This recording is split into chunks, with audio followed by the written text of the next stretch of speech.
Hi beautiful, if you are scrolling through trying to find brow lamination tips and tricks because your lummies just don't look how other people's look online, you have found the right tutorial. Throughout this tutorial, I'm going to show you all of the tips and tricks that I use to create flawless, consistent, fluffy, hydrated brow laminations every single time. So get your notepad and pen ready and let's get straight into it. So this is my beautiful client Emily. She actually had her last brow lamination about 10 weeks ago and she has asked me to re-laminate her brows today, make them a little bit darker than usual because she has an event next week, but as always to keep them full and fluffy. She does not like being a skinny brow queen. Using my brow cleanser and my lash wand, I am scrubbing not just the brow hairs but the skin underneath the brows and also wherever I will be waxing or applying products. This way I have a really clean and smooth canvas to work with. Once I have done that, I am going in with dry cotton pads and I am wiping off all of the cleanser and excess moisture. Make sure the brows have literally no moisture on them before you then move on to step one. Today we are using iykyk, which I am obsessed with. Now Em does have a lot of brow hairs and they are thick, so we are applying a really generous amount of cream, and as you can see I am brushing it down against the brow hairs before I then brush it up through the brow hairs. What this is going to do is help give me a consistent application of the product across all of the brow hairs so there's no weird brow hairs sticking up at the end of the surface. Once you have brushed it all through, go in with your lash wand, brush those brows into a rough position, and then I like to go in with just the excess product that might still be on my lipstick applicator and pop it on the brows again before I then repeat on the other side.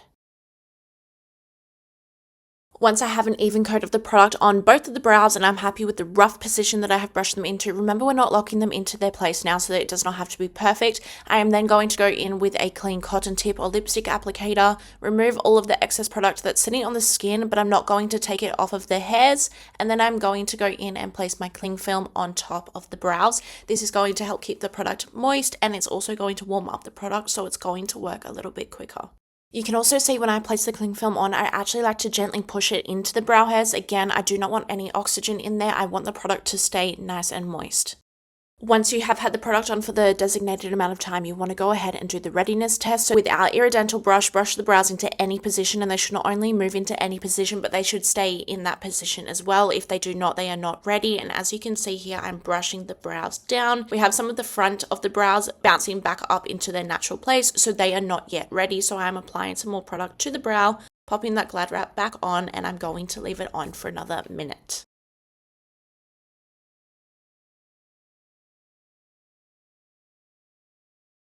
I just wanted to take 20 seconds to remind you that this is a video straight out of our ultimate brow course. Please do not gatekeep in this course at all. So if you're enjoying this and you're finding it helpful and you want to further increase your skills and knowledge as a brow artist, make sure you head over to our ultimate brow course and use the code YouTube40 for 40% off. All right, okay, so it's now actually been another minute 30, and as you can see, this time when I do the readiness test, particularly at the front of the brows, they are moving and they are staying in the exact direction that I placed them in. So they are looking really good and they are ready for step 2. If you do not do the readiness test or the brows are not ready and you take it off, the brows are not going to be laminated properly and they are not going to look flawless and consistent. Once the brows have passed the readiness test, go in with a dry cotton pad and wipe off the product. Then you're going to go in with a damp cotton pad and get off any excess product before then going in again with another dry cotton pad to get rid of any moisture. Now this next part is absolutely going to ruffle somebody's feathers because I actually like to map and dye my client's brows before I then lock the brows into place with step 2. It's just how I've always done things. I like to have a really clear blueprint or canvas to lock those brow hairs into place with and not be guessing and then have to trim them and move them around after I've locked them into place. So on that note, now that we have removed all of step 1 and the brows are nice and dry, let's get into our mapping. So I like to use my brow mapping ruler and brow mapping paste. I'm centering the ruler not just in line with Emily's nose, but also with her cupid's bow. So I am going to mark the center of Emily's brows and the starts of the brows, the arches, and the tails. The reason with that we have the ruler is to make sure that they are symmetrical on both sides, and if they're not symmetrical, we are going to go ahead and make them symmetrical. Okay, now it's time to get into the string mapping. So you want to pull out a generous amount of the string, wrap it tightly around your fingers, and we're going to start off by creating vertical lines where I have made those markings for the start, arches, and tails of the brows. Now, if you're sat here like, why does my brow mapping never look really clean and crispy like it does on everyone's Instagram? That's because we wipe those marks off before we continue, so let's just keep it real and let you see that. Okay, now that I have exposed 99% of brow artists, let's move on. So we are going to mark the bottom of the brows, the top of the brows, and the arches to make sure that one arch is not sitting higher than the other. Now we are going to go from one brow arch to the start of the opposite brow and repeat on the other side. You can see that I've created an X, and the X should line up in the middle with the middle of Emily's brows, nose, and Cupid's bow. Now we're going to go from the tail, we're going to bring it up through the arch, and we're going to create an X in Emily's forehead. Again, if those X's are not lining up in the middle, wipe them off and do them again because the brows are not going to be symmetrical. We can move on. So what we're going to do is draw parallel lines. So you can see I'm literally lining up the brow string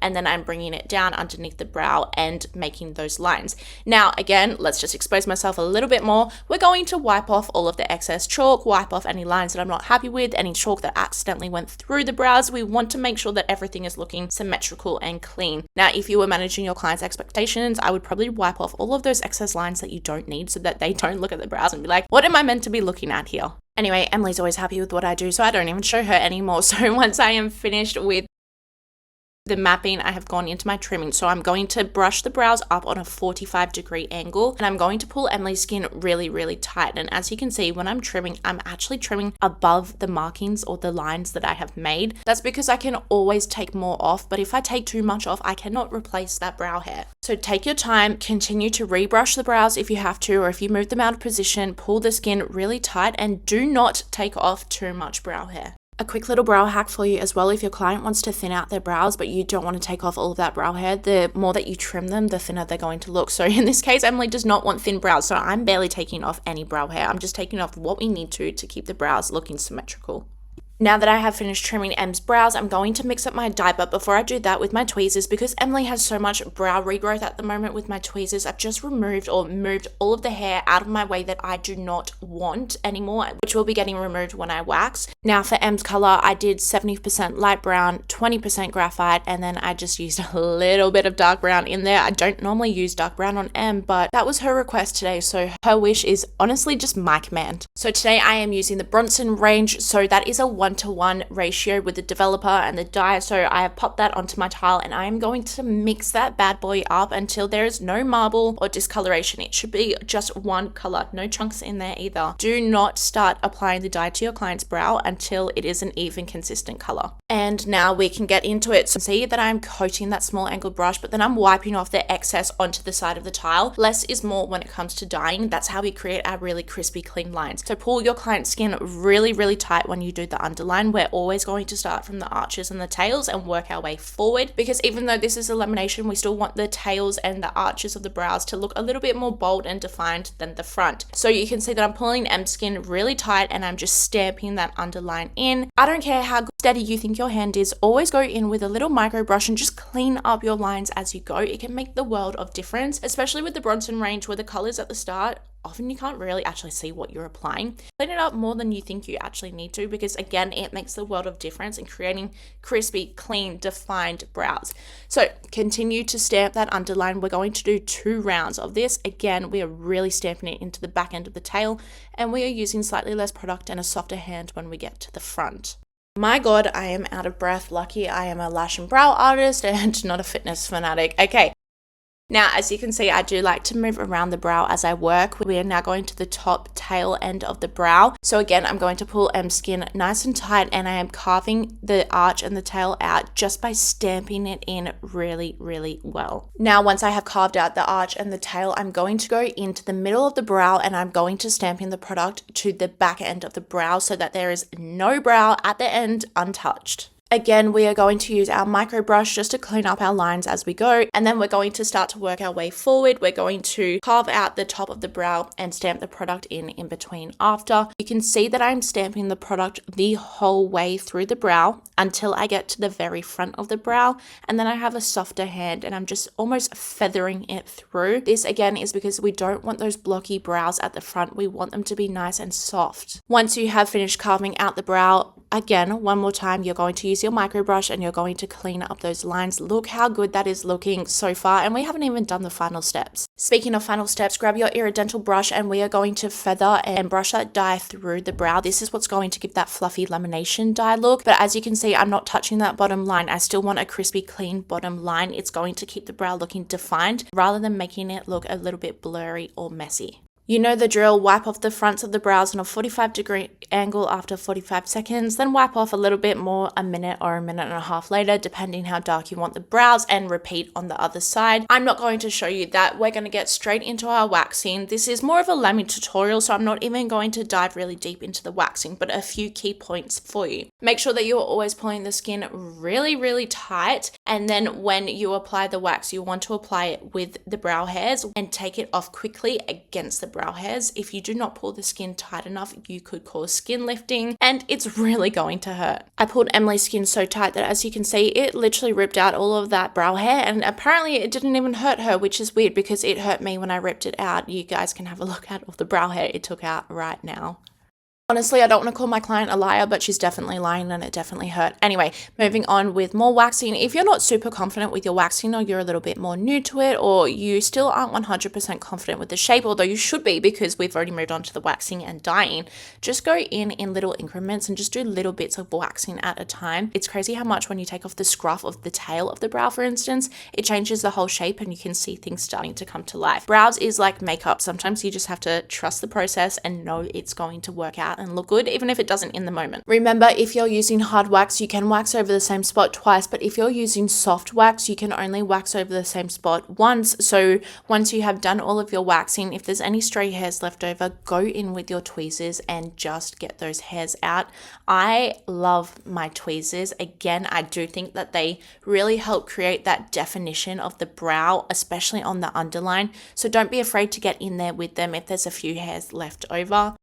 If you're sat here thinking, my God, those brows look so dark. Yes, they do indeed. That's because I haven't yet taken the brow dye off and it is ready to come off. So when we take it off, we are going to use damp cotton tips or lipstick applicators, whatever you'd prefer to use. And we are going to swipe it through the brow a couple of times until it picks up all of the dye. And then with a clean and dry cotton pad, I just like to wipe off all of that product. And now you can see how much lighter those brows look. And as I said, this is literally exactly what I was just talking about. Sometimes you just have to trust the process because they look 10 times better now that that dye has come off. So we can move on to step 2 of the brow lamination product, which is locking the brow hairs into place. And now you can see why I actually like to do my mapping, dyeing, and waxing before I then apply step 2, because literally now I can just lock those brow hairs into place and I won't have to trim them or move them around or wax or dye on top of them after they've been locked into place. So again, we're going to apply a really generous amount of cream to Emily's brows. We're going to brush it down through the brows before then brushing it up. This time with our iridental brush, we are locking them into their final position. So do not brush them up too high. We do not want to electrocute our client. We want to follow the natural shape of the brow. If you apply too much pressure on your iridental brush, it will actually do the opposite of what you want and it will separate the brow hairs. So keep a really light hand. Once you're happy with how that brow is looking, remove all of the excess product with a lipstick applicator or a cotton tip. And if you're that brow artist whose feathers I have ruffled by doing it in this order, as you can see, this is not hurting Emily. She's not getting any more red. She's not complaining to me. So let's just move on to the other brow. And on that note, we're going to apply a generous amount of cream to the other brow. Again, we're brushing down before then brushing up and setting them in their new place. With your iridental brush, do not brush too hard and do not brush those brows too high. We have also trimmed the brows, so there shouldn't really be any scruffy brows hanging outside of the brow dye where I dyed the brows. And that is, again, part of the reason that I like to have my blueprint for this step. Do not move on or do not place the Glad wrap on top of these brows until you're happy with how they're looking, because they're set. They are locked in and ready to go. They can't be moved after this. Well, actually, that's a lie. They can be moved, but we don't want to move them. Once you are happy with how they're looking, place your Glad wrap on exactly like we did for step 1, and we're going to leave them to process for the designated amount of time. You can see that I haven't given you guys product times throughout this tutorial because it depends on the brand that you use and your client's brow hairs. If I gave you times and you went and did them on a client who has way less brow hair or a lot thinner brow hair, you would fry their brows. Once the product has processed for the designated amount of time, we're going to take off the Glad wrap and we are going to remove the product. This time we are only going to use dry cotton pads. We do not want to put any more moisture on the brows now. And now it's time to get into our final 2 steps, which is concealing the brows and then hydrating them. So to conceal the brows, I will always use my Buff Brows palette and I'm using my iykyk concealer brush. You can see that I've popped a glove on my non-dominant hand and I've picked up a fair amount of concealer here because I'm going to warm it up on my hand. The warmer it is when you apply it to your client's skin, the easier it is going to be to to blend. So pull your client's skin nice and tight, and we're not applying huge amounts of concealer. We're actually keeping it quite natural looking. You can see that I have a very light hand and I am swiping it underneath of the brow. I've started before the start of the brow and I'm going to take it past the tail of the brow. This way when I blend it, it just looks a little more seamless. Now, I like to use an eyeshadow blending brush to blend my concealer. You could always use a lipstick applicator, but I just find that this works better. Maybe in. We don't want the concealer to be the main character when it comes to a brow lamy. It literally should just be there to highlight the brows and just to get rid of a little bit of that redness, but also to highlight how clean and crispy the underline is on that brow. So once you have done that, we're going to apply our final bit, which is the oil. Well, in this circumstance, we're actually going to use iykyk Step 3, which is a brow conditioner. You can use a conditioner or an oil. It is completely up to you. So I'm going to place a small amount onto the brows and I'm placing it well above where I have concealed the brows. We do not want the conditioner or the oil touching the concealer. Otherwise, it's going to move it around and it's going to look messy and you're not going to like any of your final content. So once you placed it onto the brows with your iridental brush, you can just brush it straight through, again, keeping the brows locked into their new position, or you can go in with a lipstick applicator and brush it through, completely up to you. And that is the final result here. So as you can see, we took Em's brows from looking like this and now they look like this. I hope you found this tutorial helpful. If you did, of course, please let me know down below. And of course, you can just leave me all of the love in the world down below, or just let me know how I can help you and what you want me to upload next, which on that note, I'll see you next Sunday for our next upload. Bye.